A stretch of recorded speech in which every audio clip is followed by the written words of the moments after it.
there is a reason why Ethereum data availability is worth more than Solana's data availability. Because of network effects. Yes, this notion of shared security, this notion of synchronous composability.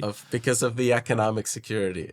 Not just that, but also access to TVL, access to applications. There's only one ENS in the world, right? There's only one Ethereum and Internet name system. This is really weak.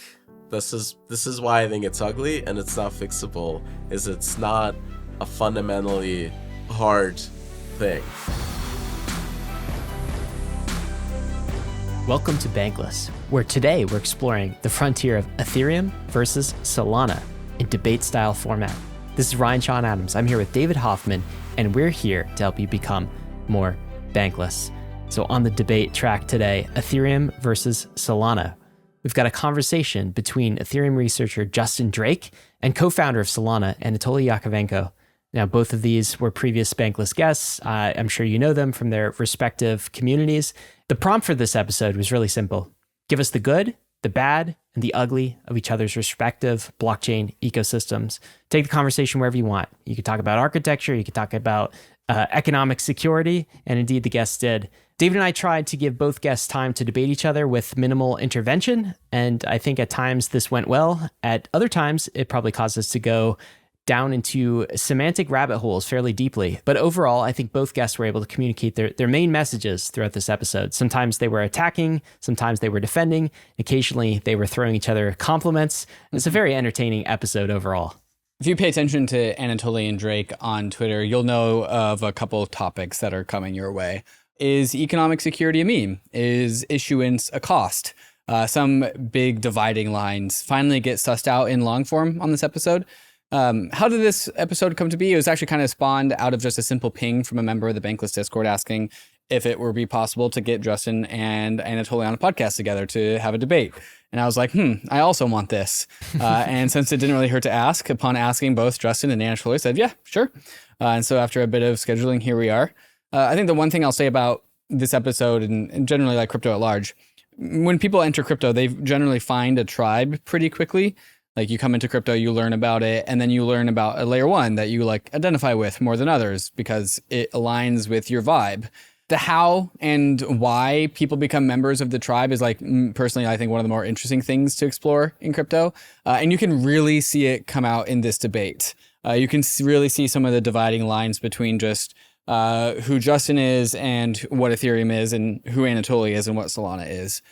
So that's kind of like the frame of mind that I encourage listeners to go into this episode with as they hear Justin and Anatoly parse out some of these things, finally in a long form conversation. So let's go ahead and get to that long form conversation. But first, a moment to talk about some of these fantastic sponsors. Bankless Nation, we are extremely excited to tee up this conversation with two esteemed guests. We have Anatoly Yakovenko. He's the creator of Solana. He's the co-founder of Solana Labs. He is Mr. Consensus at the speed of light. Anatoly, welcome to Bankless.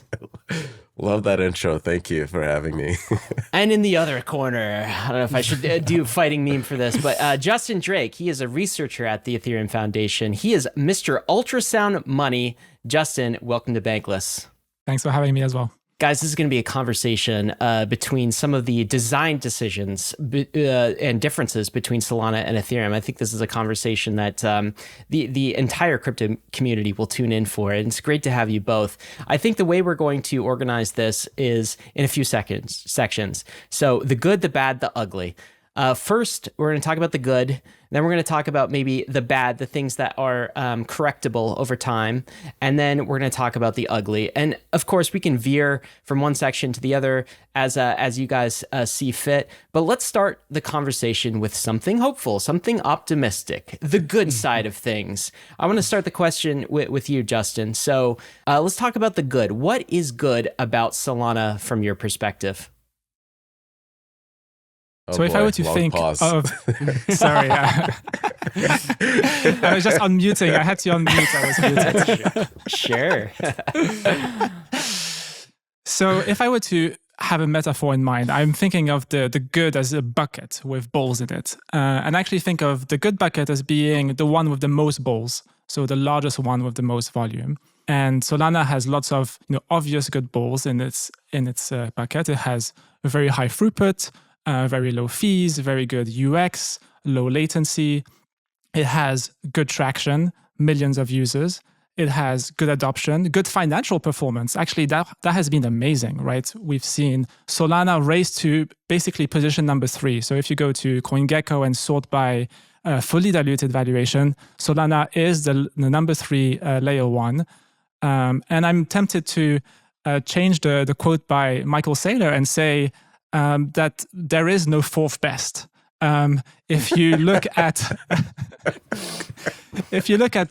fully diluted valuations, there's a Ripple, there's BNB, there's Ton, but like they don't really compete, in my opinion, with Solana. So it really is those 3 players in the layer 1 space. And I think what Solana is doing for Ethereum is that it's providing healthy competition. It's a sort of accelerationism. And not only accelerationism partly because of good execution, but also because of contrarianism. Like the way that I think of Anatoly as is this constantly contrarian person. Like his brain is wired in a very unusual way. And I say this in the best of ways possible. My wife loves this. This is her favorite feature about me. And I think you guys, bring forward like interesting insights, and you have, good vision. So, for example, I think that you want to build this idea of a global state machine. What does that mean? Global, it means that a single L1 can support the whole world. Like in my mind, we're going to see L1s that can support 10 million transactions per second, which is enough for the whole world. It's 100 transactions per second per human per day. And then the other big idea that Solana brings to the table is this idea of synchronicity, that not only is there like high scalability, but also different parts of the state can call each other synchronously, at least if you're willing to pay for it. I also think that Solana has like very good pace and reactivity. There's been all sorts of issues in the past that we're going to talk about in the bad section, but broadly speaking, it just keeps on chugging along and moving along. And in terms of the insights, I think like there are real insights that Anatoly, you bring to the table. For example, the fact that we live in this exponential world with Nielsen's law, right? The fundamental bottleneck for scaling blockchains is bandwidth, and we are in this very luxurious position where bandwidth keeps on scaling exponentially. So overall, this is a massive bucket of good for Solana. Anatoly, your turn to talk about Ethereum. What is in the good bucket for Ethereum?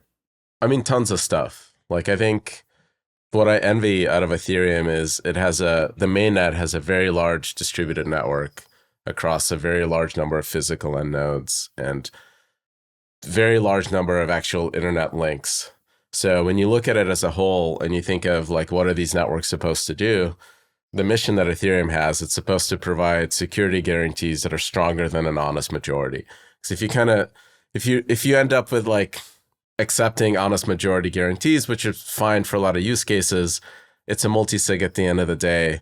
I think you just can't really scale it to support the world in a trustless way. Just nobody, like, you can't have banks and 401ks and like human finance trust some honest majority that could blow up at any moment. Nobody wants that. So you need better than that. And I think Ethereum has been so hyper-focused on this that like when they started working on sharding, they pivoted away from that because there's no way to do it, which is awesome. Like it's actually like the coolest thing to see somebody be like, you know what, this is not going to work because of the security properties we care so much about. We're going to work on this other roadmap first because that one doesn't compromise something really, really important. And the execution for people like think Ethereum's moving slow, but if you look at the size of the network, its value, I would be terrified of any changes to Solana if it was at that value. It's just terrifying, right? For something to go wrong. Outages at that point are much more catastrophic, I think. So Ethereum actually moves pretty fast for a project its size. The 4 clients is awesome. I think this is, again, the biggest thing that you're supposed to provide is this better than honest majority security guarantees. And when you have 4 clients, you're not trusting a single piece of software. Even with the best of human intentions, it's still written by humans, right? Like the original BFT paper actually talks about you need to have separate teams building stuff in isolation so you can actually have this fault tolerance across the human bus factor. So there's a lot of envy there. And I think that's awesome. Like from my perspective, Ethereum is at a point where to cause a double spend attack, you need NATO to coordinate across the thousands of different ISPs and to have everyone execute like a thing all at once. And that's basically like great. I don't think you can do better than that in the real world. So it's at a point which I think every other L1 should be envious of and trying to get there as fast as they can, right? As fast as they reasonably can. All of that, I think, puts it in a class, I think, in my mind, actually above Bitcoin. So for what that's worth. We're starting this off on a very nice foot then. Both of you said nice things about the other's primary ecosystem. Anatoly, just curious, your reflections on what Justin said about Solana. Do you agree with his characterization? Like, what was going through your mind as Justin was saying these things? Sure. I mean, like, I think I find those to be positives of what Solana has accomplished. I think probably because of my experience working at Qualcomm for like a decade, I saw how fast Nielsen's law moves and how fast Moore's law moves when it's targeting an industry that's in hyper growth.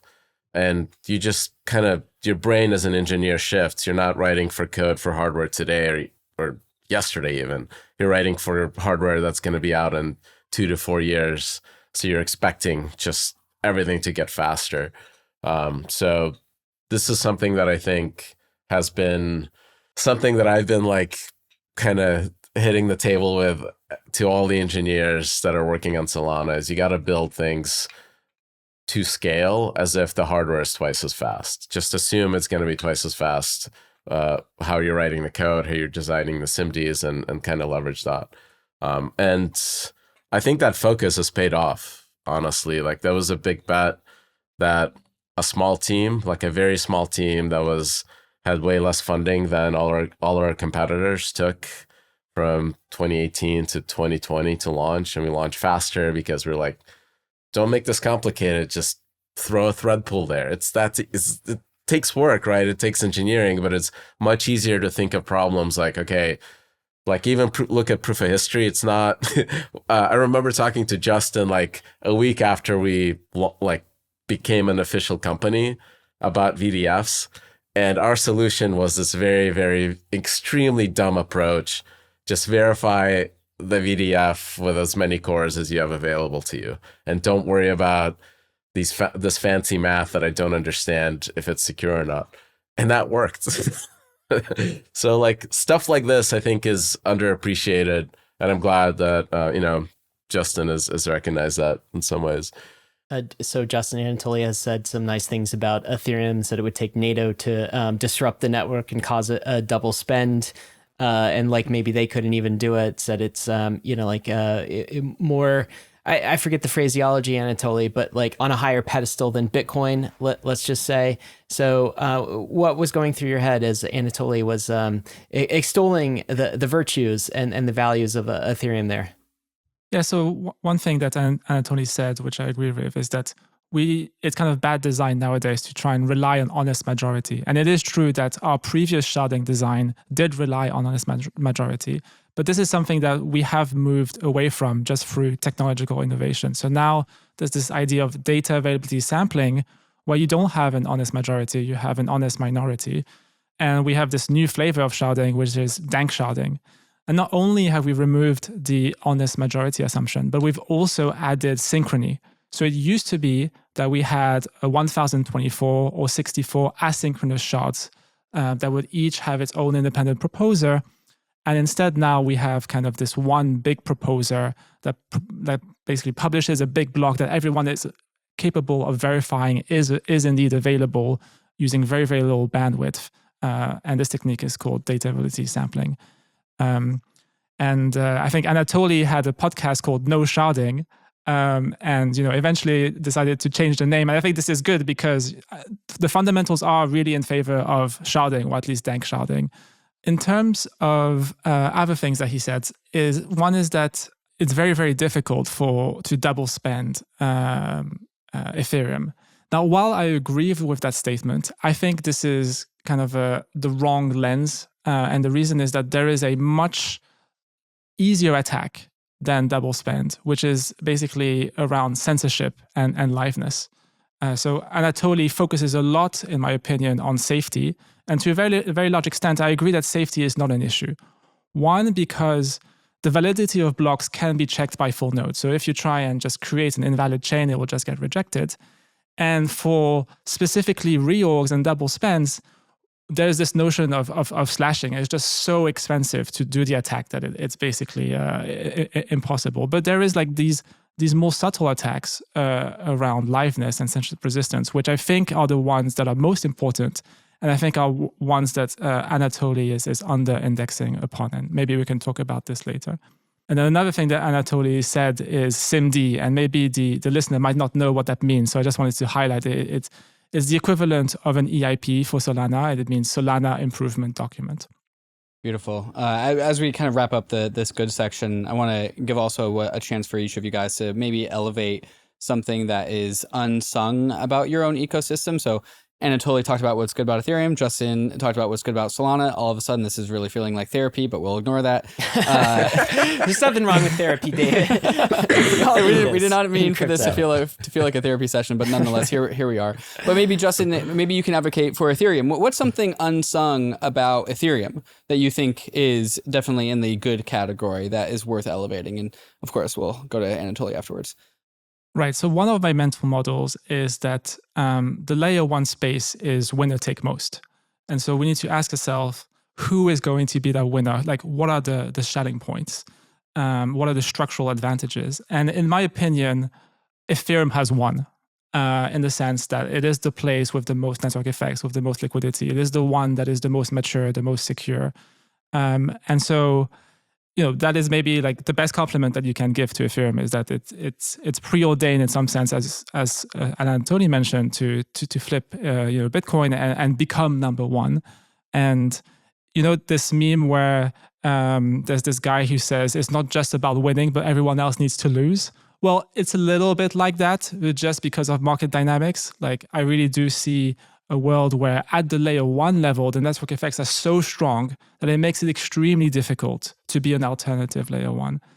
And I think this is one of the struggles that Solana will have going forward. Anatoly, feel free to reflect upon that, and then also just elevate something that you think that is unsung about Solana that deserves more praise. Yeah, I guess from my perspective, I kind of treat these systems as back-end systems, and developers are expected to kind of learn and switch every 2 to 5 years, like it's just part of life. So it's really, really hard to have a moat. And you see that with languages and databases and stuff like that. Even though Oracle is still around, but makes most of its money through licensing. And people use Redis and SQLite, and as hardware improves, SQLite becomes easier and easier to deploy for the kind of use cases that you would need, like Oracle, MySQL before. So you kind of have like a lot of tension and competition in the back end, even though being first mover is an awesome advantage. I think what's unsung about Solana, probably that I think why we're succeeding in a lot of ways is because the developers are not infrastructure focused for the most part. They're focused on apps. So if you look at trying to get users, you need to give them something to use, right? Like that's fundamentally, you need to provide value to a user. And if you look at Solana, investment dollars are smaller than Ethereum's, but vast majority of them are going to products that are user targeting. You can actually, I don't know if this is true or not, I haven't done the numbers, but my guess is that actual product investment on Solana and Ethereum might even be compatible. So what's unsung is that how well the Solana devs are executing on actually user capture, building products and stuff like that. More so than, people talk about Ethereum having network effects. I think most of those are around in the infra side, which is just a piece that's not necessary if you have a high performance, low cost chain. So there. I mean, while I would agree with the statement that Ethereum culture, to a very large extent, focuses on infrastructure. Historically, I think there is a shift now. So we have L2s like Base, Arbitrum, Optimism, where you just come in as a dev and you just don't have to think about infrastructure. It just scales magically. It just works. You don't have to worry about scaling, about fast confirmations and things like that. And the metrics speak for themselves, actually. With no trade-offs, right? So there are trade-offs, but they're being taken. And in some sense, what these teams are doing is that they're making even more trade-offs than Solana and being willing to kind of play the even longer game, right? In some sense, Solana is like fake it until you make it. So it comes in with like lots and lots of technical debt, and then is using that as a strategy for user acquisition. And then, as there's a new fire that comes in, you kind of have to fix your technical debt. And in some sense, what the L2s are all about is playing this game even harder. So, you have chains like Base and Optimism that don't even have a fraud proof, right? That's the game that they're willing to play. They're willing to fake it until they make it. They have a totally centralized sequencer. But the good news, the fundamentals, is that if you're willing to project ahead, there are ways to decentralize all of these things. So a lot of my personal research in the last 6 to 12 months has been around, for example, decentralized pre-confirmations. How can we have the 100 millisecond user experience that Arbitrum and Base provide, but in a decentralized fashion? And it turns out it's not that difficult. And not only that, in some sense, it destroys the user experience of Solana, because Solana has 400 millisecond block times. About 5% of the blocks are skipped. On the other hand, with a decentralized pre-confirmation mechanism that I suggest, you have 100 millisecond pre-confirmation. So it's really, we can have the best of both worlds. We can have the speed of light pre-confirmations and the decentralization. I think we have moved into the bad section. It squarely feels out of the good section here. Maybe to just set up the bad section again, the good, the bad, the ugly. We've moved into the bad. Bad, I'll characterize as like temporal, the current problem set. Whereas the ugly are things that are just like completely untenable, unrecoverable, like final in nature. But the bad is just like the current problem set of respective ecosystems. And so we've now drifted into the bad. Justin opened up the good section. So Anatoly, maybe we can throw this one to you. Just the bad about Ethereum. We've kind of like touched on it a little bit. Justin just touched on it with talking about transaction finality just now. How would you characterize the current problem set, the bad side of Ethereum right now? I mean, like EVM is really like designed by academics. It's just a VM that like no one with VM experience would have ever built. So it has a lot of technical debt, like design debt. It's fixable, but it's like blood, sweat, and tears to do that. And I think you're going to see very slow progress there. And a lot, like because it's so central, it kind of permeates to everything. Like there's stuff that I feel like the expensive L1 and the split between L2s is kind of breaking a lot of the financial dynamics and splitting liquidity, which diminishes the value of Ethereum as an L1, 2 years ago. So if you're now as an alternative L1 like Solana, you're not really competing with the Ethereum ecosystem. A developer has to make a decision. Do I deploy on ETH L1, ETH L2, or where do I put my focus, right? I can't focus on all of these different environments at the same time. It is difficult, right? And that means that Solana now being one aggregate layer might be an easier and simpler choice for a lot of devs. So in a lot of ways, that's maybe fixable, but I don't know. That's a hard one. And because of the split in terms of you're going to have different confirmation semantics, different levels of fraud proofs, different levels of security, people will take those those factors into account, and they won't all decide to all go in one place. So it's going to be very hard to have like one single dominant winner. But it's possible there'll be a power law distribution there. Are you kind of characterizing that as just like developmental friction? It's just like kind of deving through quicksand. Exactly. But the quicksand is never ending. Like, it's just gonna get worse. Like, this is like, I think, kind of this, like, it's both a strength, but it's a weakness, right? You have a cornucopia of options, and too many options create developer friction and create user friction at the top. I think maybe there's decisions that the L1 can do on its own, but this is governance, and that's above my pay grade. This is interesting, Anatoly, because it feels like you're talking about the bad, but you're also bringing in some of the ugly too, right? In indicating that some of these things might be unresolvable. Would you say that's true? I think they're hard to resolve. Okay. They're hard to resolve. These are hard problems because they require a lot of coordination and potentially sacrificing. But the proof of work to proof of stake switch sacrificed, right? The POW miners. So it's possible, right? It's possible to fix these, but it's hard. Justin, back to you. Right. So one of the things that Anatoly asks is, as a dev, should I launch on L1 or L2? Well, I'll answer that for you. You should launch on L2. There is no future for the L1 directly. The L1 is a settlement layer. Now, a fair question is which L2? And the reason why it's a fair question today is because the L2s are like silos. There's fragmentation on Ethereum. But my vision is that we can fix fragmentation, and there's a whole Bankless episode on that, whereby the silos basically meld together.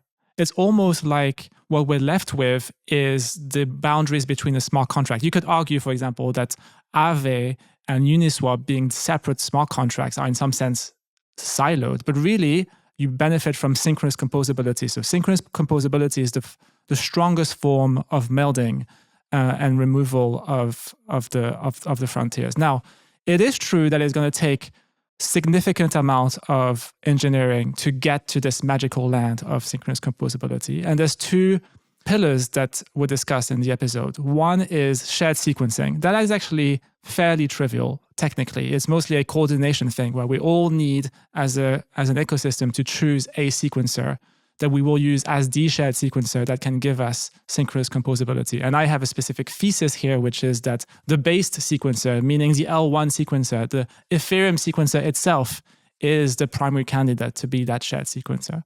And then there's this other like highly technical thing, which is real-time proving. And by that, I mean real-time snark proving. We need to be able to make a transaction and a few milliseconds later have a snark proof proving that this transaction is valid. And so now the various L2s don't need to trust each other. And so now you can send assets in and out of L2s essentially immediately. And they act like contracts at layer one, where there's no longer this boundary. So yes, today as a dev, you do have to make a bet, for the short and medium term. But eventually, Ethereum will fix its fragmentation and will be one massive virtual machine. Now, one of the things that you said is that the EVM, is, for example, hard to parallelize. And, there's just some cap in terms of TPS. That's just one of its problems. Like 32-byte register storage values. There's like a whole bunch of like things that are like really fugly about it from a VM design perspective. Right, that's fair.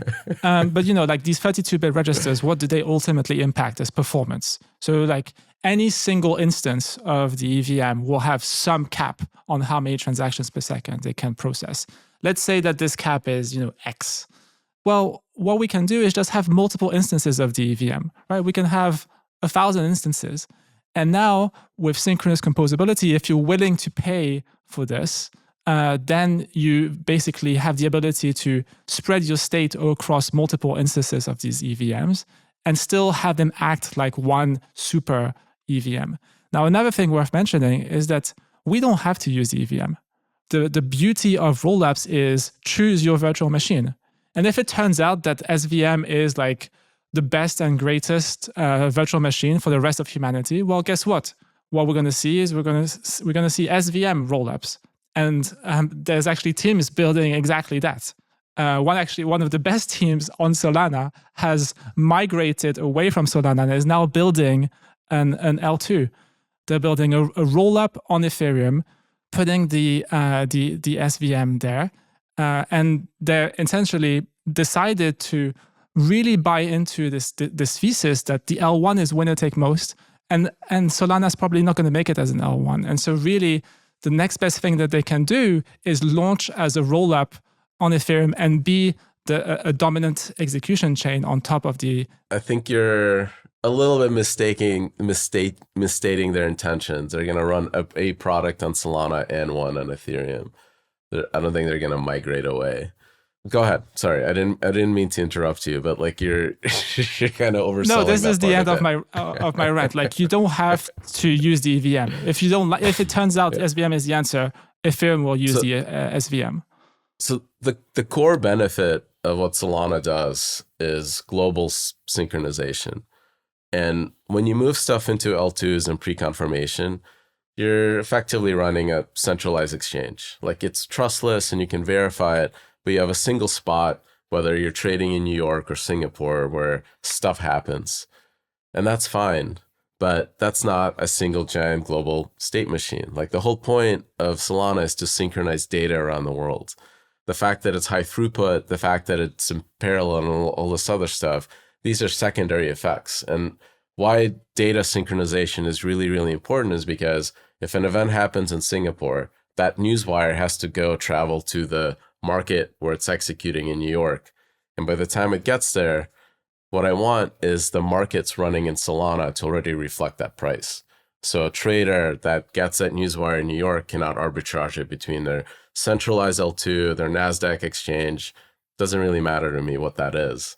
With with sub-millisecond pre-confirmations in that little region, it's going to be as good at price discovery as this giant state machine that is propagating information around the world as fast as possible. And the part where it's high throughput is kind of a side effect of us needing to get to that low latency and global distribution of data, because that requires parallelism and a whole bunch of cores and fast links and all this other stuff. That's the core important part that Solana brings to the world. So when all these SVMs and everything else launch in these separate little environments, that's fine. It's just Solana's competing with centralized exchanges. It's competing with Binance. It's competing with NASDAQ. And all those things are faster than those L2s. But what they can't do is the fact that if some event happens anywhere in the world, you can permissionlessly change the price of a market that is impacted by that news event in Singapore and be competitive with everyone. That's the really, really cool part.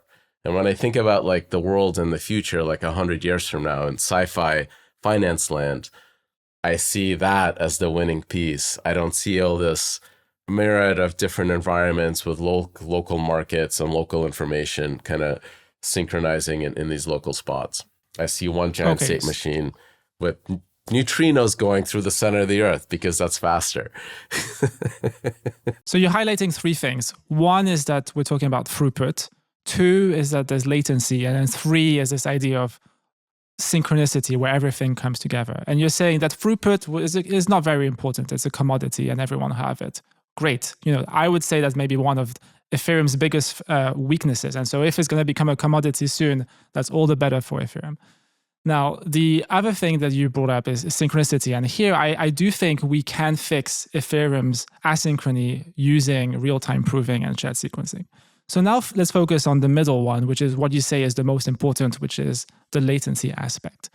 Well, you can't reduce you can't fix the shared sequencing by moving it all into one giant block producer, because then that thing is the NASDAQ. All the information happens there, right? And if I'm Jump or whatever, I just run my shit right next to it. I mean, one thing that we do agree upon is this idea of having very sophisticated block builders and having unsophisticated validators. This is part of your endgame vision.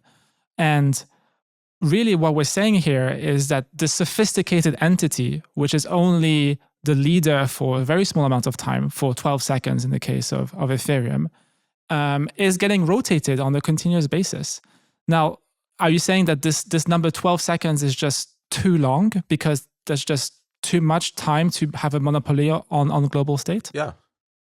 That's our goal is, the latency around the world is around 120 milliseconds with speed of light through fiber. If we get to neutrinos, it'll be like 40 or whatever, but we're not there yet. I want multiple block producers on Solana rotating every 120 milliseconds. So there's one in Singapore, one in New York, one in every region in the world, as many as we need. And every 120 milliseconds, they switch. That's the end state. What you're saying basically is that whoever is this sophisticated entity that has monopoly over the next 12 seconds, they act like some sort of centralized exchange, and this is not great. Well, there's a few things here. Like, one is that I expect transactions to eventually become encrypted. So today we have plain text mempools, and soon we're going to have encrypted all these mempools. trade-offs will delay when information becomes globally available. Okay, so we are talking about latency. I thought we were talking about there's multiple variables to optimize, and this is the challenge. Like, as soon as if you encrypt data and it's revealed later, you're delaying when that data is available to the rest of the global markets. If you have a fully homomorphic encryption, you can execute the transaction immediately, even though it is encrypted. Sure, but the result of that is important to the rest of the world. So me as a market maker, and if I'm putting price at risk and this shit happens later and I can't respond and cancel, right? It means that respond. I have to have wider spreads. Well, I can't because it's fully homomorphically encrypted. Well, I can come in with a transaction which says if the price is X under the encryption scheme, do such and such action. So I can still arbitrage the market even though they're encrypted. Then when me knowing when this stuff is actually executed or not is delayed, and that increases spreads. There's a system where everything is executed as fast as possible and that information is available as fast as possible to the entire world. That system will have the lowest spreads and the best price discovery. That's the ideal. Okay, so you want the decryption to happen as fast as possible. Now, here's the thing. We can have the decryption happen in a matter of milliseconds. And the reason is that we can have decentralized pre-confirmations. We can be in a position where the entity that is receiving these encrypted transactions can commit to including those or including them in a specific order. And once the commitment has been made, if they were to change their mind, they would lose a very large bond that they put forward. So those are communication cycles. There are hops there. It's one round of latency, which is the same as with Solana. If I want to interact with Solana, I need to do at minimum one round of latency. Sure. But the goal there is that you submit and you know that it's going to be accepted simply because the block producer has accepted it and has very low probability of failing at that point. So you as a trader, you can start building on the next block as if that data is already there and the market's already reflecting it. Okay, so you're saying there's 2 rounds of latency instead of 1 round of latency. Basically, there's 1 round to send your encrypted transaction, get a pre-confirmation, and then the second round in order to actually know what the result is. But actually, that can be reduced to maybe 1.5 rounds of latency because maybe. The easiest way for Ethereum to have this is to just take Solana blocks and dump them into Ethereum DA and say that Solana's an Ethereum L2. Right? And so be done with it. One of the things that we're not ready to do is have these really short block times. And we'll talk about this in the ugly section. And the reason is that introduces ugly timing games.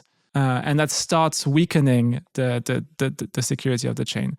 So one of the concepts, but again, we'll talk about it later, is slot to ping ratio. So the slot duration, for example, in the case of Ethereum is 12 seconds, and ping time roughly, let's say, is 100 milliseconds, just to make the math easy. So we have a slot to ping ratio of 120. You have a slot to ping ratio of 4.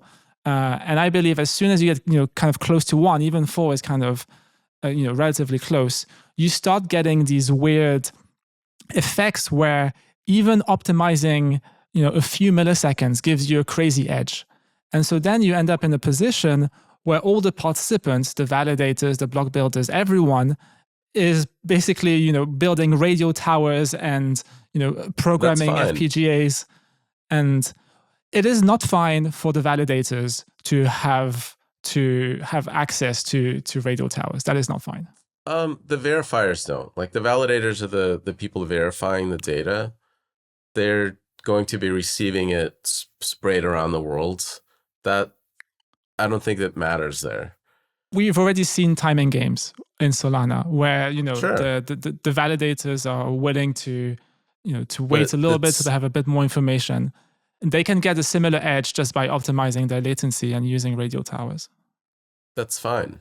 Like it's not fine because what will end up happening is that only the validators with the best infrastructure will survive, and everyone else will have a suboptimal yield. Let's say the yield is whatever X%. Well, we're going to have those that get X% and those that get half of X.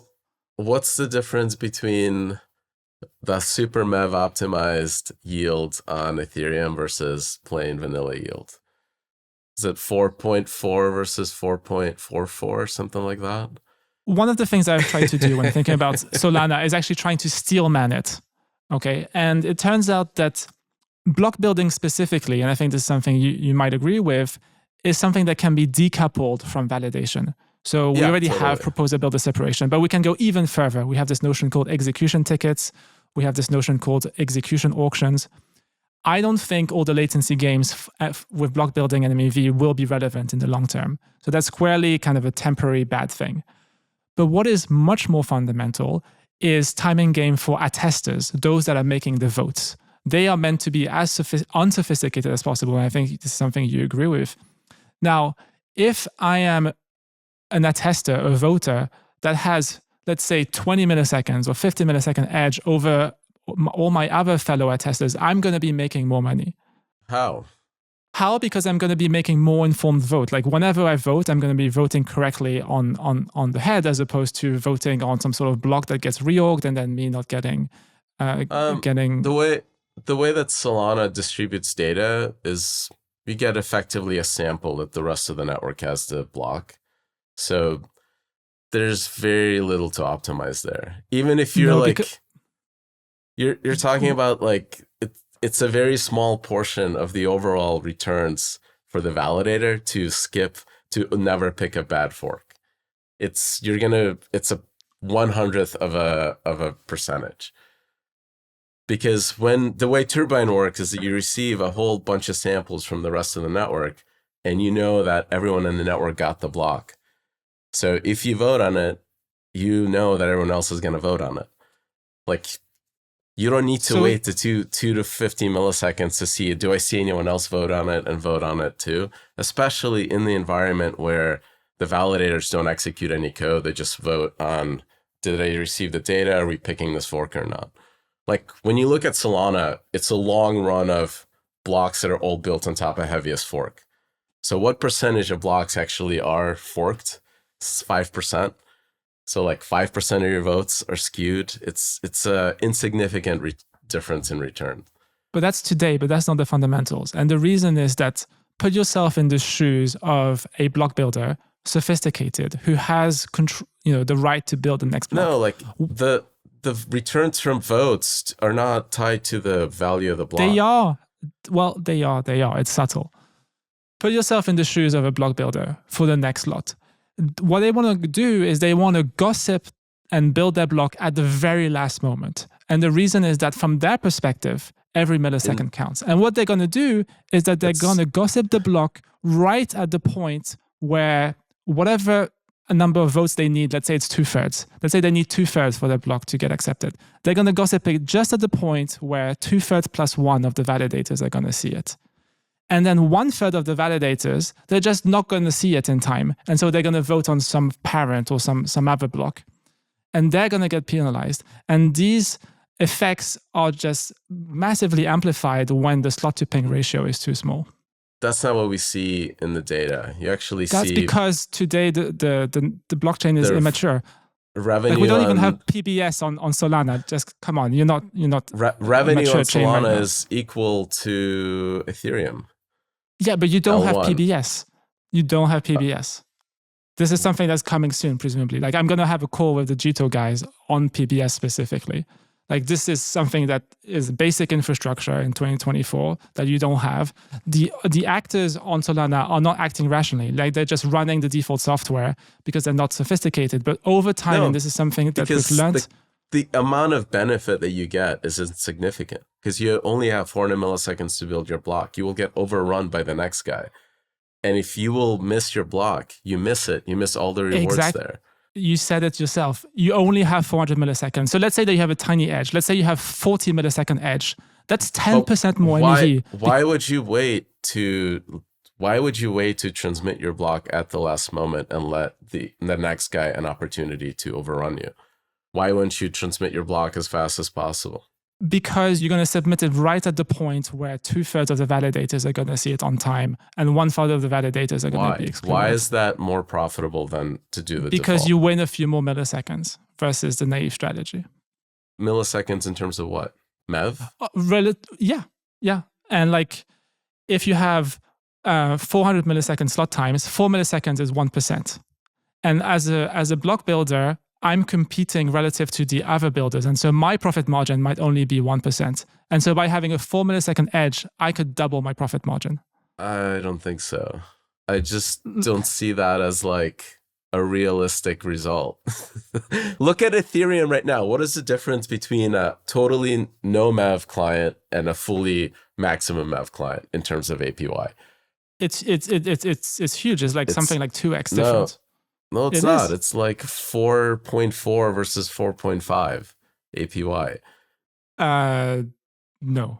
Justin, can you kind of help us handhold some of the listeners who might have lost the thread a little bit? So you're doing some MEV calculations with regard to block times, and I think you're alluding to an an acceleratingly centralizing network as a result of increased value capture. Can you kind of present some napkin math and why and where that actually points to your conclusion?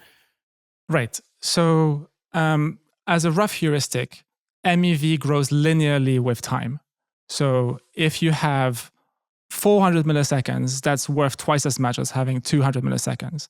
And like one way to think about it is that there's twice as many transactions that come in during this period of time, and so twice as many fees. Now, it's not true though, because a lot of transactions land before your slot. So you've accumulated more than a block's worth of transactions prior to your slot. And then you may get 400 milliseconds more, but your period of when you're actually receiving data is any time. Just like I'm in a mempool, people just submit shit ahead of time. So you have a bunch of data that you can work with. The extra 400 milliseconds account for a very small window of that. So when you're cutting that 4%, you're talking about getting the very last bit of people that are trying to snipe something. Maybe, or just stay late in the when they clicked something. Look, I'm one of the operators of the ultrasound relay, which is the top relay on Ethereum, and I have very good visibility on timing games.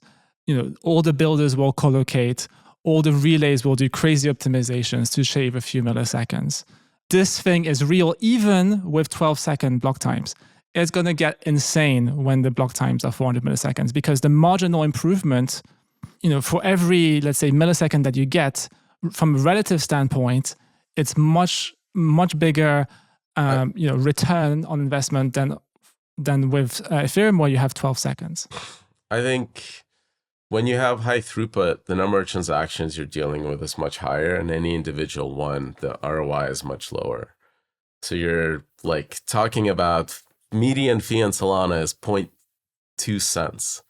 So that extra 400 extra 200 milliseconds even over the amount of time that you're waiting and receiving transactions is accounting for a very small amount of actual fees.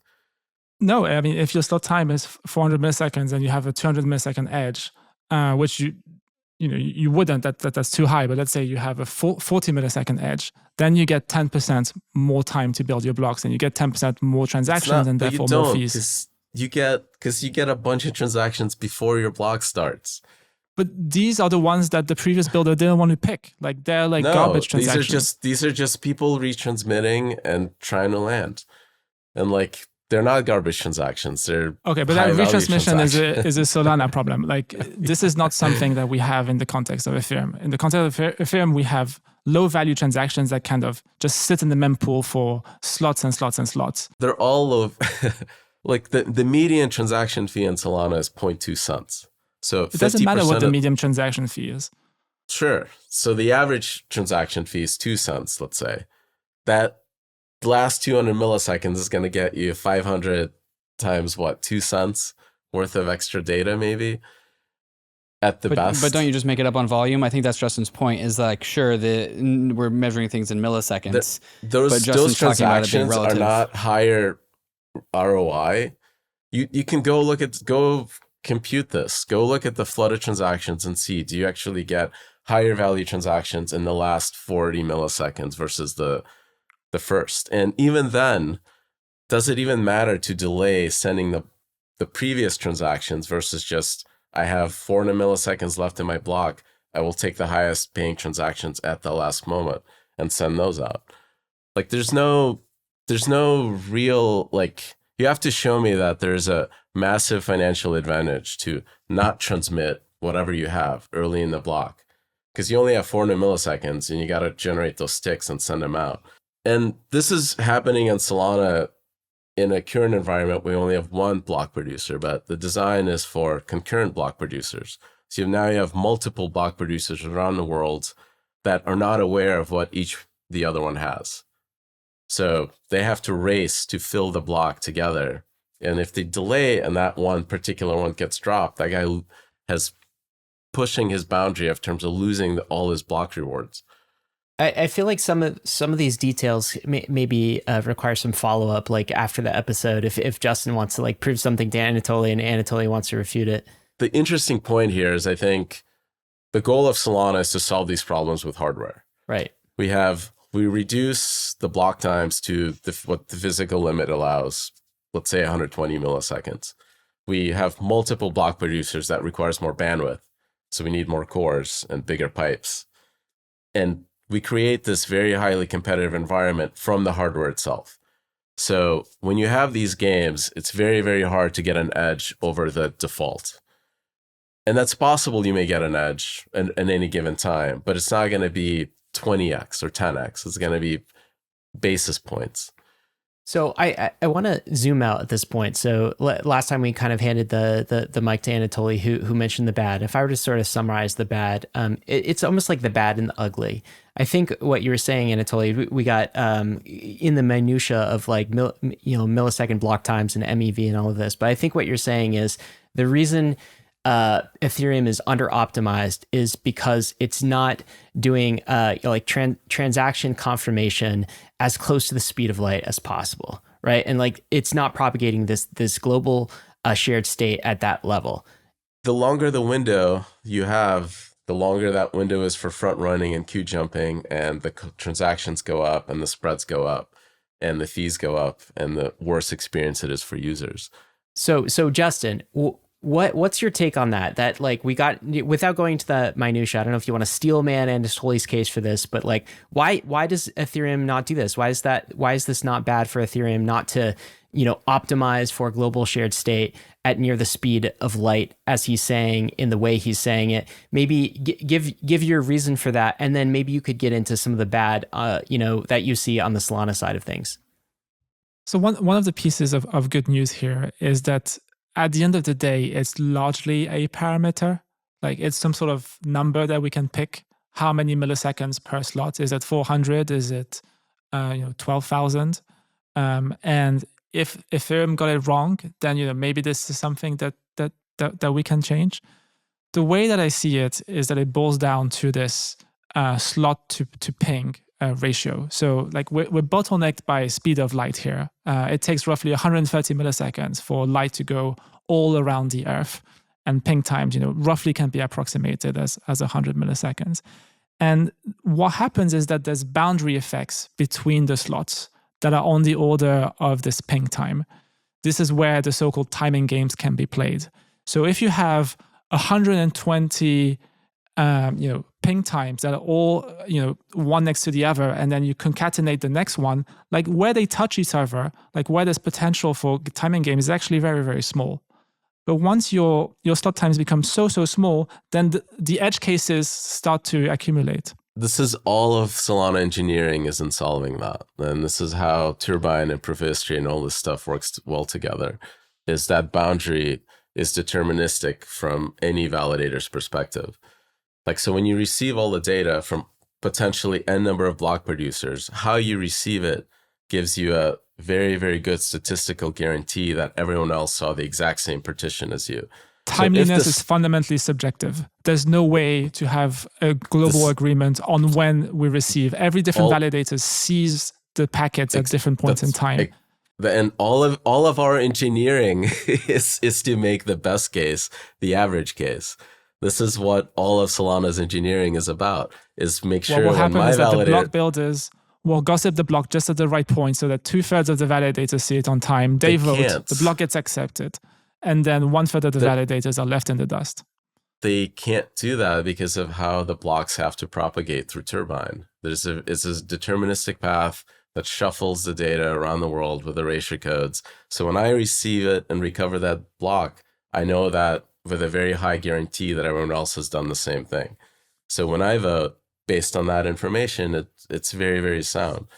Yes, but that is what you're talking about here with erasure codes is data availability. I'm talking about timeliness, which is a different thing, which is that Same when thing. on my clock, which millisecond did it arrive?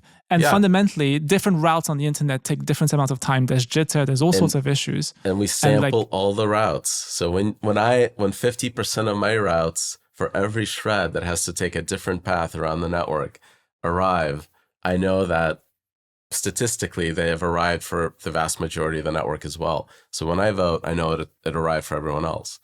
The end game is that the builders have a direct pipe to 2/3 of the closest validators. They don't. They don't. Not on Solana. They can. It's just an implementation detail. There's nothing in consensus that prevents them to just have a direct pipe.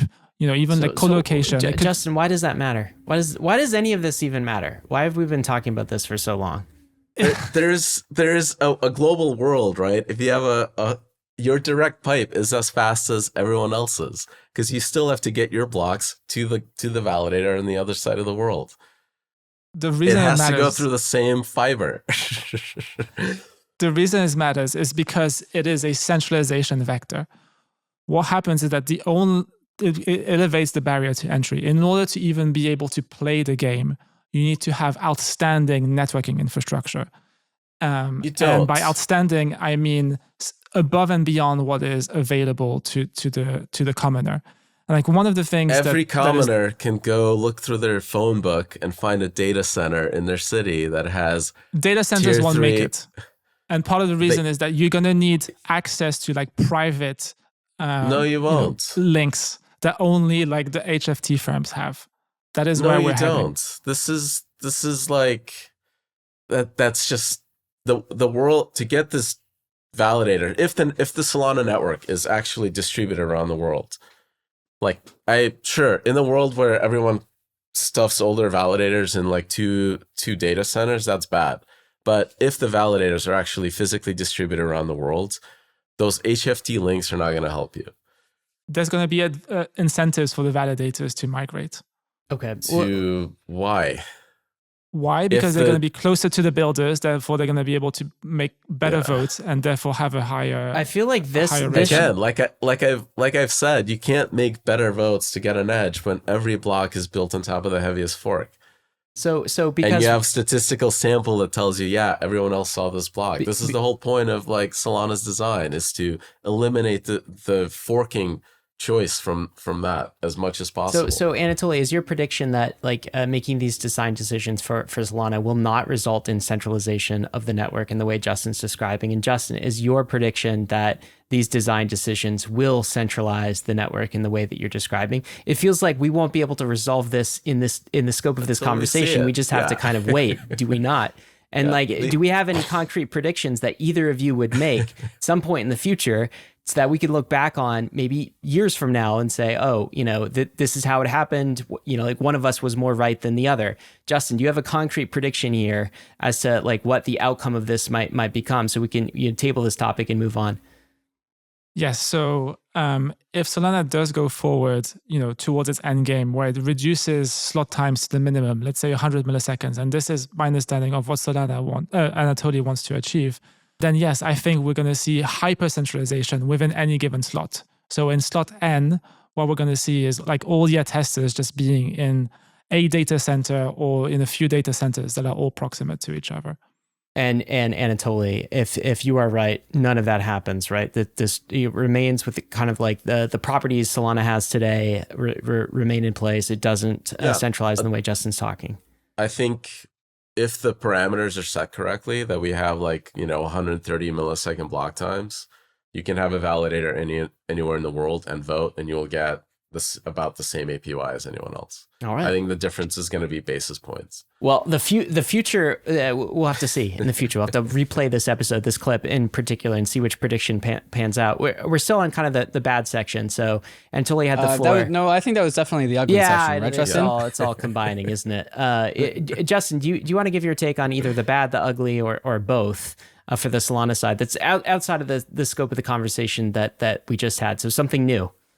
Yeah, I mean, I didn't touch upon the bad facts, but in some sense, they're not really important. And as David said, they will just dwindle with the passage of time. So there's all sorts of bad facts, like the outages, being very proximate to the largest financial fraudster since Madoff, the misleading marketing, even today, I went on, Solana Compass. I thought this marketing was kind of gone, but still there's this marketing that Solana can do 65,000 transactions per second, which is, first of all, that was a claim that was made 4 years ago, and it's still not achieved. You can go run the code yourself and test it at a very, very simple transfer. Okay, show me on production. There's also, bad present facts. There's no client diversity. There's no formal spec. There's no PBS. There's just general immaturity. But again, I think these are not fundamental things because they're being worked on. There's another client being worked on. I'm sure there's some academic somewhere that's working on a formal spec, and I do know that Jito is working on PBS. So all of these things will get resolved. But then there's a final category of items in this bad bucket, which is the bad takes. And in my opinion, there's a couple of bad takes, Anatoly, that you have been spreading, which hopefully this podcast can help you spread less. One is this idea that issuance is not a cost to the network. Now, there's a very simple reason why it is a cost, and it has to do with taxes. My assumption, Anatoly, is that you pay your taxes. Is that correct? Of course. Okay, so if you were to stake and you were to make, let's say, $1 million of income staking, you would have to, my understanding is that you're based in California, and I looked it up, the income taxes in California is roughly 50%. So you would have to pay $500,000 of income taxes on your staking. That is direct sell pressure. That is a cost to the network. Now, Solana is roughly speaking a $100 billion network. Sell pressure is not a cost. Wow, we have to go into this. Okay. Wow. The value of an asset is not determined by how much is sold. If you're talking about how much Apple stock somebody sells is not a cost to Apple. Okay, so someone has to pay for these costs. So for example, in Bitcoin, someone has to pay for the electricity, someone has to pay for the e-waste that hash is a rate. Cost. That is an actual cost to run the network. That's a physical cost. And in the case, yes, it's a physical cost, sure. But taxes, even though it's not physical. Every share of Apple stock sold is a cost to Apple. No, if there would, let's say that there were no taxes. Let's say that live in a world without taxes. So if I sell Apple stock and I pay taxes on it, that's a cost to Apple. Are you differentiating, Anatoly, between a cost to Apple and sell pressure? Are these kind of different concepts in your mind? Sell pressure is a local event that's temporal, but the value of the company is based on Apple, it's based on their future cash flow. And in the US, the monetary market will expand to capture that value.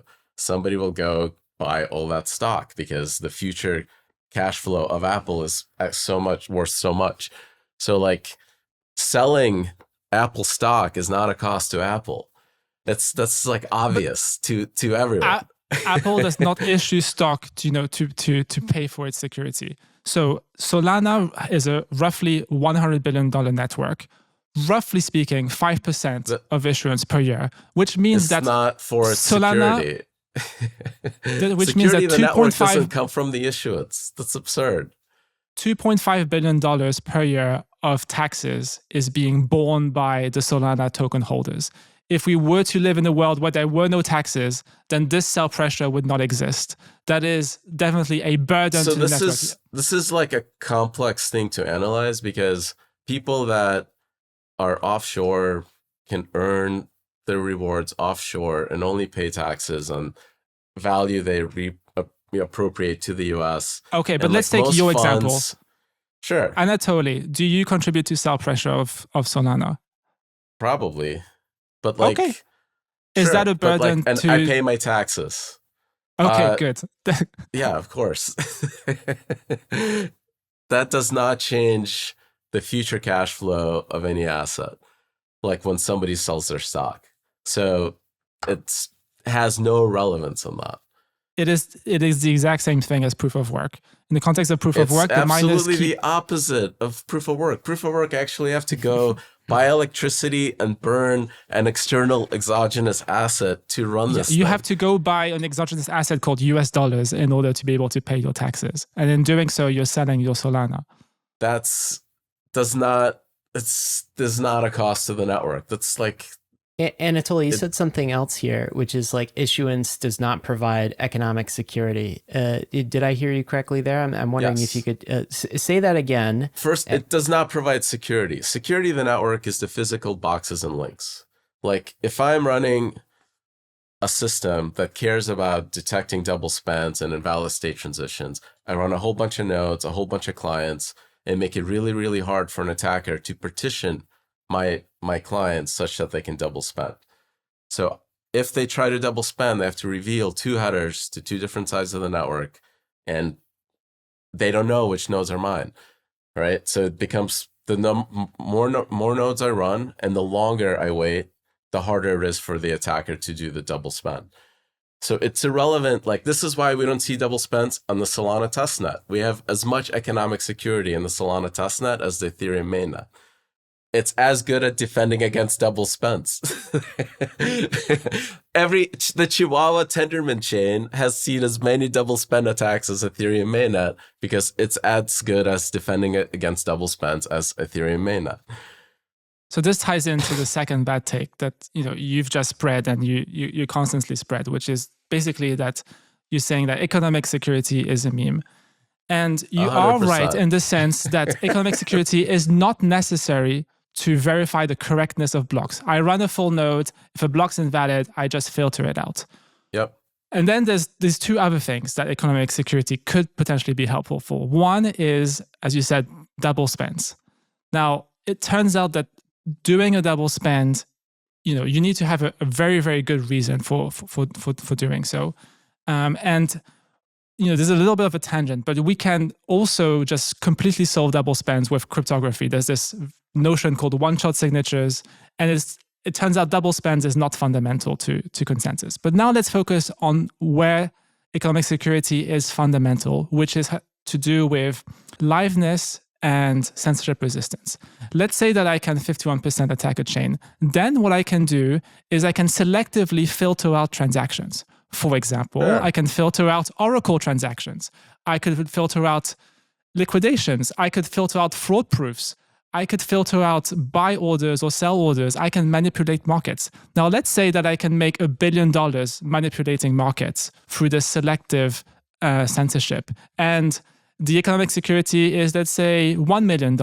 Well, now it's a no-brainer for me to invest the $1 million to go 51% attack and make $1 billion of profit.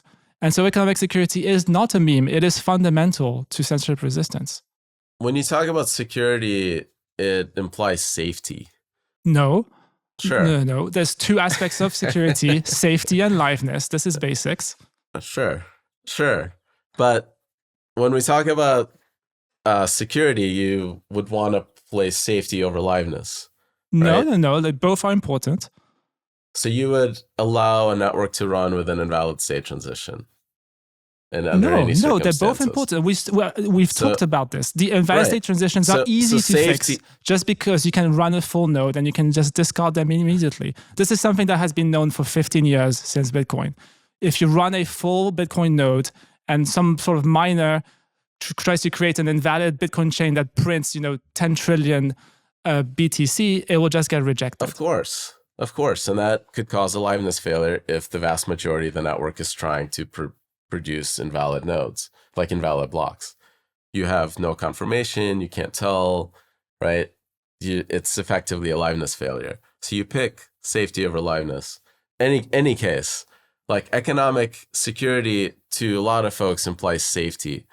So no. When we talk about censorship resistance and liveness, it does have impact there, but it does not provide So it's enough. not a meme. I think my point is that other networks, like Tendermint networks, like Chihuahua Chain, like the Solana testnet, provide equivalent amount of security there, even for liveness and censorship resistance. No. Yes. Because I go on Chihuahua, I buy whatever required number of tokens. Let's say I need to spend $10 million to get enough tokens, Chihuahua tokens, to go 51% and you attack take it. all the MEV for a day. And people Yes. recognize that you take all the MEV and they fork and slash you.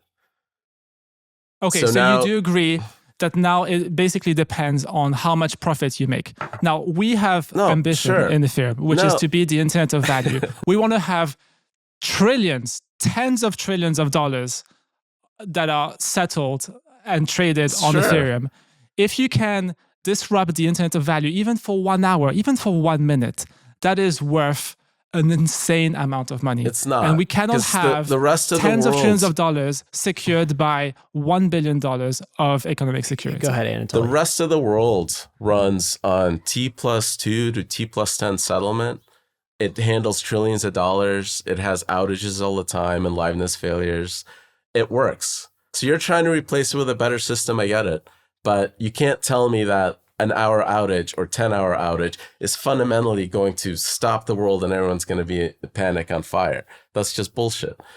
So economic security protects against a very specific attack, but that attack does not exist on any other chain because it requires more than epsilon stake. You have to go buy a huge chunk. It's detected. Once it's detected, the attacker is slashed. So that effect exists on every chain. The fact that it's detectable and the fact that it's easy and trivial to slash, those are the things that secure the Solana testnet and the Tendermint Chihuahua chain. And this is why you don't see these attacks anywhere. So you can't tell me why this meme is bad, is like you're using it as bad marketing. Ethereum has World War III level economic security. It's bullshit. Because one, I can't tell looking at the stake, and there's no way you can prove to me that all of that stake didn't come from the ICO. There's zero way you can guarantee that the cost basis for all the current stakers is not what they pay, like the ICO price. There's no way you can prove that. It's impossible. I trust that it's not because I'm a rational person that believes in mostly functioning markets and most people are honest and stuff like that. But if we're doing hard analysis and what can we actually prove? You cannot prove that. So the actual economic security based on some number based on a current spot market price is meaningless. The real security is it's detectable, it's apparent in any network, and that's why we don't see them in even testnets. No.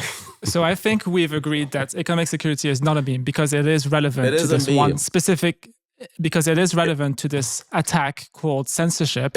It's a meme because that failure. attack is every network, proof of stake network does as good of a job defending against that as Ethereum mainnet. Okay, so what you're saying basically is that if this attack were to happen, then the social layer can come in and do social slashing, which is correct. But there's a few points here. One, social interventions are extremely expensive. We've gone through one in Ethereum's history. It's called Ethereum Classic. It's called the DAO. It is not something that you want to go into. Secondly, it's what, $300 billion worth of economic security to defend against an attack that never happens on any proof of stake network. It's never happened because two things need to happen. One is you need to have a sophisticated attacker who knows about this attack and is willing to plan it. And two, the incentives need to be there. Right now, almost all of the value secured on Ethereum is Ether itself and its staking. So in some sense, there's nothing to attack. But project yourself 10 years in the future where tens of trillions, hundreds of trillions. I could potentially take over an Ethereum testnet, cause it to double spend, right, with my economic attack while shorting Ethereum and say, look, there's a bug in Ethereum. Everyone panics, Ethereum drops. Yeah, but this is there's a massive economic incentive to attack an Ethereum testnet that has zero cost, right? I assume in terms of economic security. Yeah, so this particular attack wouldn't necessarily work because the social layer knows that it can fork it and it doesn't affect the rest of the market. But once you're willing to censor oracles, you're willing to censor fraud proofs, willing to censor liquidations and market buys and market sells, then you're in a position where you can harvest toxic MEV. And if the amount of toxic MEV that you can harvest is greater than the cost of attack, then yes, it's going to happen. Just because it hasn't happened doesn't mean it's not going to happen. Now, you said that the social layer can intervene. That is correct, but that is a very expensive process. How's it any more expensive than rebooting from an outage? Well, in the case of, in the case of Solana, these outages don't have real significance because there's no value on Solana. But we need to the same revenue as Ethereum. It's not about revenue. It's about like TVL and things like that. Solana has 0.7% of all USDT. It is minuscule. Why are outages important for TVL that's sitting at rest and doing nothing? Why is it revenues? It needs important. It needs to be active. So it needs to be, there needs to be over collateralized loans. There needs to be which is determined by revenue, right? A proxy for all that activity is actual on-chain revenue. No, like a lot of the revenue for the validators, come in this form of sandwiching, right? Like this is one of the primary forms of revenue on Solana. So MEV plus priority fees on Solana are about equal to Ethereum L1. No, but we're talking about like really, really toxic levels of MEV. Like sandwiching is nothing compared to the type of MEV that you can harvest if you were to do a 51% attack. But so if somebody does that and that's bad, the network halts, slashes them, and moves on. And it's a 24-hour thing. Okay, let's say I can make $10 billion from this attack and it only cost me $1 billion. That is a bad outcome. Now, another thing, it's unlikely that could be true because you would have to go buy up all of this. It seems unlikely that the revenues within 24 hours, the maximum MEV revenues could be that high, $10 billion that are basically the threshold here is if it takes 24 hours to go fuck over this attacker, right? They're doing the bad thing, everyone halts, they get slashed in the fork, and everyone continues. That's a 24-hour process, maybe. They have to make more money than the 50% of the stake within that 24 hours. Okay, so there's a couple things here. One is that they can pick whatever 24 hours has the most impact. Like they can pick, whenever like the Fed decides to change their rates or whatever. So the potential for revenue, it doesn't take right? 24 hours. Like we're talking potentially an event that can take, days to resolve. And thirdly, in your Endgame document, one of the things that you highlight, Anatoly, is this idea of sampling committees. You talk about committees of size 200, where let's say you have 20,000 validators, you pick a committee of size 200, and now only 1% of the validators are in control of the chain for a whole epoch, which is let's say 2 days. What are you going to do? You're going to slash 1/3 of the 1%, which is like 0.3%. And now the attacker can do the attack again and again and again and again. And so what you're suggesting in your Endgame is ugly because the social slashing doesn't even work there. I would imagine the stake representation there is going to be higher than 1%, simply because when you're sampling like power law distribution of nodes, your 200 nodes already make up more than like 50%. What an attacker will do is Ethereum. that they'll spread their stake across, equally across validators. But then they're not going to be majority in the subcommittee.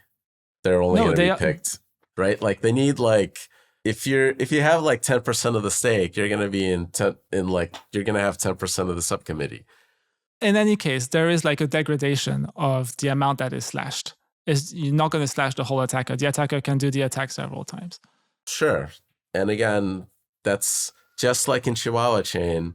They buy 10 million worth of Chihuahua coins. They do the attack. They get detected. They get slashed. This is why it doesn't happen. Because the revenue you're trivializing slashing. You cannot trivialize. We are full circle to Chihuahua chain again. So I don't think either of you is convincing the other one of the point. So Anatoly, your position.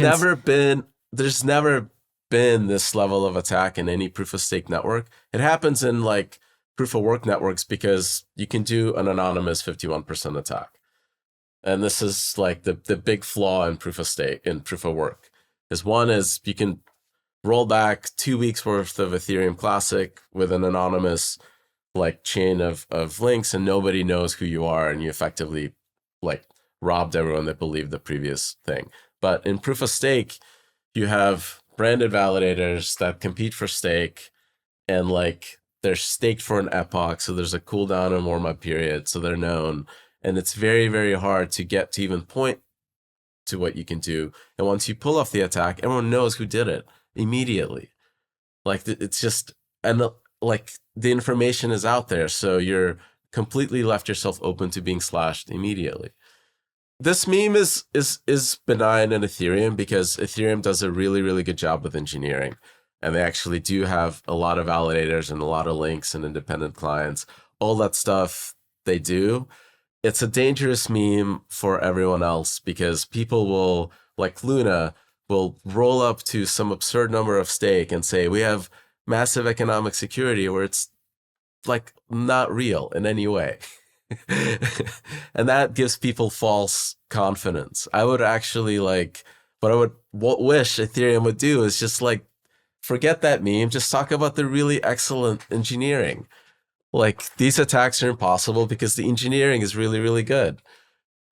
So Luna is incomparable. Like they were building a stable coin, and the design was just flawed. But their TVL, the amount of stake that they had staked to secure their proof of stake network was massive. And they could literally just go say, we have massive economic security. It takes a lot of work to go and like parse those details and to tell a person that's not like plugged in, no, you can't compare that economic security to Ethereum's, but you can literally easily say, look, that's 100 nodes all run by the same people. This is bajillion nodes geographically distributed with a bajillion links. This is secure. This is not. Okay, so once again on that item of economic security, is there anything predictive you could say? Like I think listeners might be asking, why does all of this matter, right? So like Justin, why is that bad in your book that you think that economic security does matter and that it's bad for Anatoly to propagate it and say that it doesn't matter? And I think listeners might be wondering why. Like, why did we just have this conversation, this debate about economic security? And if you're right, is there something predictive that you can say about some kind of future attack that Solana or chains like it might face if they're not considering economic security? Because we could test that in the future. Somebody with actually weak security will have strong economic security, and they will get wrecked. That's your prediction, Anatoly. Okay. This is the bad outcome that I think, as an industry, we should strive to avoid, right? Because then you're giving people like a very, very easy meme to like brand themselves with, versus really, really hard engineering, which is hard to do. I see. And you're saying that at some level that's already happened with something like Terra Luna, as using economic security as a meme. Justin, how would you put a bookend on why this matters? I think it's more of an intellectual point for Solana specifically, because ironically, Solana has very high amounts of economic security because the vast majority of its soul is staked. I don't trust the economic security on Solana. Well, you do trust that the social layer can slash them if they were to misbehave, right? But you can't say that the chain is more secure, like, 20 times more secure now than a year ago. You cannot possibly say that. No, you can't. Because there is money to be made from 51% attacks. And now the money to be made needs to be so much higher to compensate for the loss of slashing. Now, in terms of a concrete prediction, what my prediction would be that like some smaller chain that has much lower amounts of economic security than Solana will get 51% attacked and will be harvested for toxic MEV through, for example, the censoring of oracles. Okay. All right. Let's move on. Are we into the ugly territory yet from your side, Justin, or are we still on the bad? What's ugly about Solana to finish up this conversation? Then maybe we talk about kind of the end game of both ecosystems, and we call this a wrap. But what stones have we left unturned? Yeah, so happy to finish off on the ugly part, and it's kind of interesting because it has to do with things that seem innocuous. And specifically, one of the things that I think is ugly is the fact that Solana is an L1. The mental model that I have is that it's decided to create an island in the Pacific as opposed to being connected to Wall Street, right? There's existing network effects. These are extremely strong network effects. And it's by being an L1, you don't get to tap into these existing network effects. And now, if my thesis is correct, that the L1 is going to take most, and Solana is not going to make it. Now, let's look at concrete numbers, and I think these are extremely telling. You have Solana, which is a 4-year-old project. How much USDT has it accumulated? It's accumulated under 800 million, which is about 0.7% of all the USDT. Now, let's look at for comparison on the L2s. A single L2 Arbitrum, which is only 3 years old, has 3 times the amount of USDT. Why is that? Because they are connected to the epicenter. TVL is irrelevant. It's not irrelevant. It's not useless.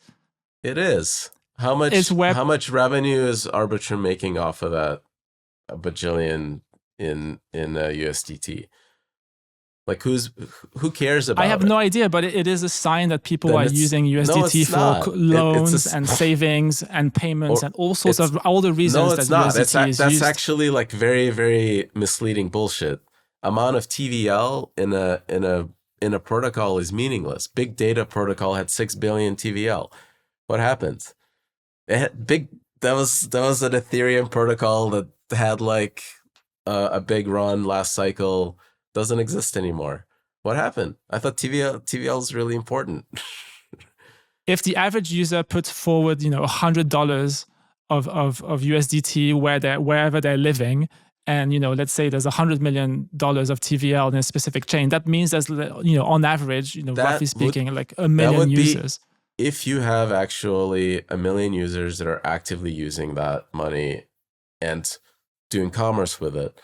True, but that's not what TVL actually is. TVL is people fishing for rewards. Look at Tron, for example. Tron has a huge amount of USDT TVL. Why is that? Because Tron is actually being used for payments. It's actually being used by real people. You can't say that TVL is irrelevant. It is one of the strongest signals that you can have that the chain is actually being used. Those are, again, there's many, many examples, counterexamples of that. When I'd have to look at actual Tron data, how much of the Tron TVL is somebody's money sitting in a protocol earning useless tokens. How much of it is actually spent on peer-to-peer payments? You got to separate those out. Like TVL is not like a good signal at all. Justin, beyond TVL, can you finish your thought on the ugly? And then we want to get Anatoly to respond on your comments and then state his ugly before we get to the end. So finish your thoughts on the ugly. The fact that Tron has a lot of TVL is, again, a point against TVL being a good signal. No, Tron is like providing tons of utility for payments. This is a well-known fact that let's a ton of payments in Asia. Let's move beyond the TVL. What else you got, Justin? Right. So basically what we have is that Solana is moving towards being isolationist, being disconnected. Now, the L1 is only one aspect. There's more to it. One is that Solana has no support for light clients. It has no real-time merkleization of the state. There's literally 0 light clients. And what that means is that the only way to interact with the chain, unless you're willing to be on a data center, if you have a phone, or even if you're another blockchain, let's say you have you want to build a trustless bridge between Solana and Ethereum, you can't. And so this is why the only kind of bridges that you have are trusted bridges like Wormhole, because Solana has no light client support. And my prediction is that it will never have light client support for a couple of reasons. One is that it's taken this shortcut of not having merkleization. And it turns out that merkleization is the bottleneck. And so if it were to reintroduce it, it would affect its writability and its TPS, and that's not something that it wants to do. You don't need merkleization for light clients. Like, why? All I need is like data availability proofs. That's totally doable. And you need a path to the vote from my transaction that asserts the value of the state. Like, I just need to submit a transaction that says check the state is equal to this hash. Okay, so basically what Anatoly is suggesting is that every time you want to read the chain, you make a transaction. That is crazy. That is absolutely insane. Not. Yes, it is. Why? Not if for a high throughput chain with median fees below 0.2 cents. You make orders of magnitude more reads on the blockchain than you do writes. No, so that would like increase the transaction that you care about verifying can do that as its last instruction. You don't have to actually do this for every time you need to do a read. It's that if you're a payment provider that needs to receive like payment flow in your UI, you force the user to do this. They sign the transaction, you then do the whole SPV proof and DA, and you're done. Like, this is not like it's an extra instruction for people that want that cost. That's it. That's bundled in a transaction. Good luck with that. My personal prediction is that no one will be paying for that. Everyone will go through trusted intermediaries. They're going to be willing to just trust whoever, Helios or Helium or whatever it's called is telling them, all the RPC providers, and they will not be making a transaction first. If it's a commercial differentiator for those guys to do it, they can bake it into their APIs. Anatoly, just because we want to make sure you have an opportunity to get, we asked you about the bad section. I think that bled into the ugly for Ethereum, but is there anything from your perspective that we haven't talked about that is ugly about Ethereum's design choices, value, architecture? I mean, one thing we haven't talked about. Why is Ethereum fundamentally broken? Yeah. One thing we haven't talked about, just to spark things, maybe is like running a node at home. It seems to me that maybe Solana design decisions do not think that that's very valuable at all. We could talk about that, but the floor is open. No, Nielsen's law takes care of that. Like, I already have 1 gigabit at home, and like my test boxes work fine. Like, I think the ugly parts on Ethereum that are not fixable is this focus on ultrasound money and like decentralized money. And this is what pigeons it into a specific direction, which means you're trying to build the lowest, smallest possible L1. And it's very, very hard to do that and do all the execution on all these L2s and have any value capture on the L1. Execution is what makes money. Is when you have priority fees, people competing for content, they want this particular dog coin versus another one, they're willing to pay extra fees to be there first. That's all in the execution layer. That's where all the money's made. And that pays for a normal user that doesn't care about whether they land in this 400 millisecond block or the next one, and they just want to pay for a mobile phone. To that user, they don't give a shit. Like, when they click that purchase button, they don't care if it takes extra 400 milliseconds. So their fees are fractions of a penny, right? Does this make sense?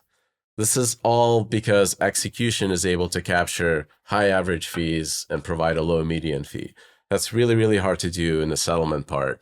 And when you move all the value capture away from the L1, what are you left with? It's just trying to compete with Bitcoin and being the better money.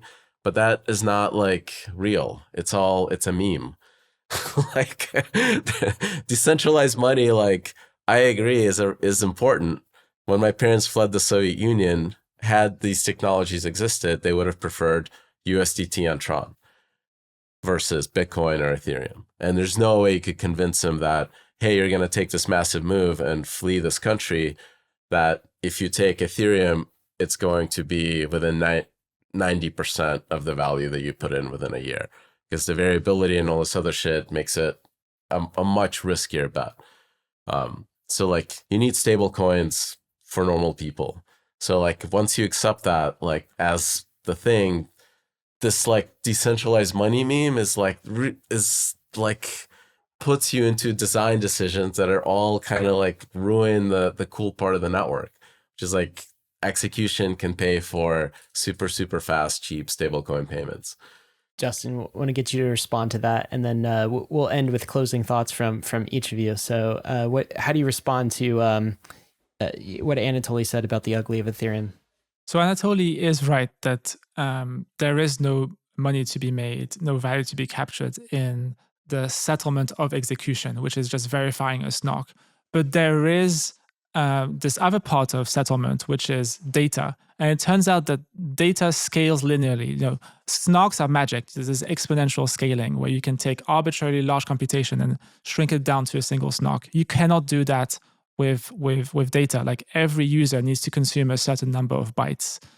Now, one of the things that Anatoly said is that we're trying to build the smallest chain possible so that we can extract the highest fees. That is completely wrong, right? We have a whole roadmap of scaling, and it's not about per transaction fees being high. We actually want per transaction fees to be low. It's about the product of the number of transactions times the median or the average transaction. So we want to have 10 million transactions per second, each of which are paying a tiny fraction of a penny, but in aggregate, that could be hundreds of millions of dollars per day. To the L1, they're just paying for data, right? That is correct. To the L1, they're just paying for data, yes. And data is a commodity. Like, there's no way the L1 can charge more than a small multiple off the cost of bandwidth. Okay, so right? Let's say that we have a validator, and they're on like the best connection that is available to them, you know, from their home or whatever it is. 64 cents a terabyte. That's the cost of data. Not everywhere, but like that's the cost that I can get, and it's going to be everywhere within a couple of years. You cannot put the whole internet on one internet connection. Like that's just not going to work. Sure. But like today I can get 64 cents per terabyte. Within 10 years, the world is going to be below that, and my price is going to be even lower. But there's this notion called induced demand. Like this is the guy who said, you know, whatever, like 100 kilobytes of memory is going to be sufficient for the whole world. Like you need to project into the future. Today, we might only be doing 10 transactions a second, but you know, in the future, we might have our personal AIs do, you know, millions of transactions per second on our behalf. But like we're never going to be able to fit everything on a single internet connection. The more resources we have, the more we want to consume. Okay. But like the data portion is not, it's opaque. It has no content-based pricing, no time-based pricing. It is just pure commodity throughput. So the L1 cannot charge more than a constant factor off the physical cost of it, because if it charges 100x off the cost of the physical access, somebody's going to build. This is like there is a reason why Ethereum data availability is worth more than Solana's data availability because of network effects. Yes, this notion of shared security, this notion of synchronous composability. Because of the economic security. Not just that, but also access to TVL, access to applications. There's only one ENS in the world, right? There's only one Ethereum and internet name system. This is really weak. This is why I think it's ugly and it's not fixable, is it's not a fundamentally hard thing. I thought we agreed that synchronicity is important. If you're on a separate chain and then suddenly you become asynchronous relative to all the applications that are living in the other chain. Sure. But and so you pay a premium for synchronicity and composability. If the Ethereum, I mean, like, if its main purpose is to charge for L2 data, this is how it's going to end up. it's going to be very, very hard to capture value, like real value capture. All the stuff you're talking about is very hand wavy because you can't like do cash flow analysis on it like Apple. I build this phone for X, I sell it for Y, right? Like maybe it has value, maybe not. I don't know, but it's wobbly to me. Like if you're charging just for data, there's a fixed amount cap that you can charge for it, because if you charge 100x on the cost of data, it's just open to competitors. Like there's just no way you can run a business that runs 100x cost on a commodity service, like just providing data. Celestia or whoever else will eat your lunch and they'll be like, this is the better place for L2s. It's just going to be downward spiral. So this is like the hard part. I don't know if it's fixable. It's easy for me to like argue how an execution layer will survive and work. Justin, brief comment on that, and then let's get to closing. So what's your brief comment on what Anatoly just said? Fundamentally, we're going to be limited by bandwidth. Even though it grows exponentially, we always want to consume more. That is the nature of humanity. And we can't put all the internet of value, every single transaction, through one home internet connection or even one data center internet connection. So fundamentally, there's going to be congestion. And why is there going to be congestion? Because everyone is going to be willing to use this prime resource, which gives us network effects, gives us access to liquidity, gives us access to security. So you're expecting that the Ethereum L1 will have blob congestion? 100%. Yes. Like right now, there's no blob congestion. So it's going to be under-specced for its demand? No, we're going to have as much as we can, but even that's not going to be enough. I think you're overstating demand. My guess is that the top 100,000 transactions per second will cover 99.99999% of value. Underestimating the demand is like saying there's only demand for 5 computers in the world. No, that's not true. There's going to be way more transactions than you expect. We're going to have bots Google and AIs and... Yeah, again, you're talking about science fiction future stuff instead of looking at a current data. Google does about 40 to 80,000 searches per second. That is a single global application that is scaled to every human and permeated their lives. That is 80,000 events per second. There's always new applications. Every time we've 10x bandwidth, we've unlocked new applications. We've gone from text for content to images to videos. But not like transaction events. So there are many points of difference throughout this conversation, and I've thoroughly enjoed everything that's been said. I pray my competitors build for a world with infinite demand, because that is as bad as overestimating demand is as bad as underestimating it. Anatoly, why don't you get to kind of your closing arguments? Maybe talk about the what you think the end game is going to be and how Solana fits there, and where you think the points of debate are or dissimilarities here, and just like close us out on the discussion so far. So you have the floor. I mean, I think Solana's accomplished something really awesome. We have high average fees and low median fees. That means users can get very low access to the chain, fractions of a penny. I think L2s are still nowhere, like not even within 10x that. And the network makes sustainable revenues that can pay for all the hardware 10 times over. So like it's a miracle. Like as far as I'm concerned, like holy shit, there's enough money to be made here that these boxes are going to run forever. And access for users and like use cases that I care about, which is just selling products through stable coins, like selling stupid phones. That works. That's like I've like created something that is useful for people. And what Solana's goal is to maximize this Moore's law and Nielsen's law as far as I can go and optimize the network, because every time we do that, it's a benefit to the users, spreads get lower, latencies get better. All these things converge on just better outcomes for all the users. And hopefully it still remains financially like stable. So that's the vision, and it's very, very simple. There's no infinities there. It's just like the current release works well at 16 cores. Let's get it to work better at 32 cores. And Anatoly, how does Ethereum fit in that kind of end state vision of what Solana is? Do these coexist? Does one become larger than the other? How do you think of that end game? I have no clue, like, if this like decentralized money thing, it might work. Like, Bitcoin is worth $1 bajillion and it doesn't make any sense to me. Like, so yeah, network effects, TVL, all these things could matter, but it's not hard. Like, it's not something that I can like bet my work on, like that I would want to bet my career on. Like, I want to build stuff that I know is going to work. So from my perspective, like, the more L2s and networks and different environments there are for digital assets, the better, because the more that stuff exists, the easier it is for a price discovery engine that runs as fast as the speed of light allows to actually find product market fit.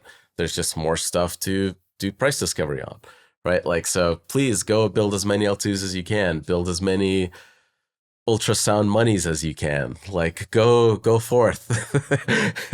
We're going to build a chain that runs as fast as physics allow, given, the hardware gods, like, and where they go. Justin, what are your closing arguments on this whole discussion so far, and what is Ethereum's end game? Where does Solana fit in the picture here? I mean, in hearing Anatoly give his closing argument, I think of Anatoly as a pure technologist. I am grateful for like all the technology that he has provided. But from my perspective, like, blockchains are one of the most multidisciplinary kind of creatures that exist out there. And it's more than just about the technology. It's about the culture. It's about the mimetic forces. It's about economic forces. It's about network effects. It's about forces that are way larger than just pure technology. Anatoly is building open source software, coming up with new virtual machines, new new networking technologies. All of these things have little moat. They can be copied very easily, and they are in the process of being copied on Ethereum L2s today. What is difficult to copy are network effects, mimetic forces, brand, reputation. This is what will stand the test of time. And the network effects are so large that it makes it difficult to have an isolationist, policy. We want to build everything from scratch, not invented here. I don't want it. I want everything to be on my little Solana island, disconnected from reality. And that will mean that fundamentally you have headwinds, constant headwinds, and this is being reflected. One of the very interesting things is, when you have an exotic island, you have exotic life forms that emerge. You have weird things like geobodens and dog with hats and all of these things. And, you can have, circle jerking within this little island where everyone's like happy, worshiping these little images. But even Solana, which is like the primary place for meme coins, is still minuscule. Look, Solana has tens of thousands, if not hundreds of thousands of meme coins. If you take the sum of the market values of all the meme coins, is about $10 billion. On Ethereum, you have one meme coin called Shiba Inu, which is $15 billion, a single meme coin. And this is where we see the distinction between quality and quantity. Anatoly and Solana is going in for quantity, and at the expense of all sorts of things that are more important in the grand scheme. So just because I asked Anatoly the same question, I want to ask you the same question. So the end game for Ethereum, what does Solana look like? What does Ethereum look like? Is one larger than the other? How do you think this plays out, Justin? Again, in the end game, I think it's winner take most. I think the network effects are extremely strong. And so there's one internet, there's going to be one internet of value, right? There isn't, okay, maybe arguably there's like two internets. There's like the Chinese internet behind the firewall and other internets. But that is kind of a bit of an anomaly. Really, you can think of there being one big internet with massive network effects. And what I think will happen is that we're going to see, a flourishing of activity where the network effects reside and grow. And in order to have these healthy network effects, you need to have synchronous composition. You need to have shared security. And also you need to have shared economic bandwidth. The monetary premium is not just about economic security. It's also about economic bandwidth. The end game, for example, is to have decentralized stablecoins. How do you build decentralized stablecoins? Is by taking pristine collateral and issuing stablecoins out of that. in order to have trillions of dollars of over-collateralized stablecoins, we need trillions of dollars of pristine collateral. And so you can't discount the importance of mimetic value. And there's going to be strong network effects where these decentralized stablecoins are issued. And what I think will happen is that Ethereum is the most likely candidate of winning it all. Now you might ask, if the layer one landscape is winner take all, like how can you justify the Solana, $100 billion valuation? The way that I rationalize it is that there's a 1% chance, let's say, that Solana can become the internet of value. And that is enough, because there's a 1% chance that it 100x's from $100 billion to $10 trillion. And so that is a worthy bet to be making. But in 99% of the time, if you were to roll the dice of humanity and you run these parallel simulations, you're going to have a dominant network, the internet of value, that is going to eat everything up. And the lead that Ethereum has is so high that a little bit of technology that is easily copyable and that is being copied right now with the L2s is not going to be a sustainable moat. Oh, there we go. I think we have to end it there. We've gone on for almost 2 hours. Gentlemen, thank you both for joining us and having this conversation, this discussion. It's been at times exciting, at times heated, but always done with good faith, I think, from both sides. Sure. So I certainly appreciate it. Anything else you want to say before we conclude? That Anatoly, you look like you want to say something. No, this is great. I don't think anyone's mind has changed, which is funny. So we'll keep arguing about this. It's usually how it works with these conversations. Yeah. That's usually how these go. Justin, was your mind changed at all? Not really. I am looking forward to the feedback from the community. Yeah. I mean, I want to see, for example, if people really buy the fact that, paying your taxes and sell pressure is not a cost to the network. That just seems like absurd. But we'll see. Well, I think there will be some follow-ups in community. As always, you can let us know what you think of this episode. Let us know if you want a round 2 at some point in the future, and maybe we convince these guests to come on and resolve the unresolved questions. But we'll end it there. I got to let you know, of course, none of this has been financial advice. We have no idea what the price of Sol will do, no idea what the price of ETH will do in the near-term future. You could definitely lose what you put in, but we are headed west. This is the frontier. It's not for everyone, but we're glad you're with us on the Bankless journey. Thanks a lot.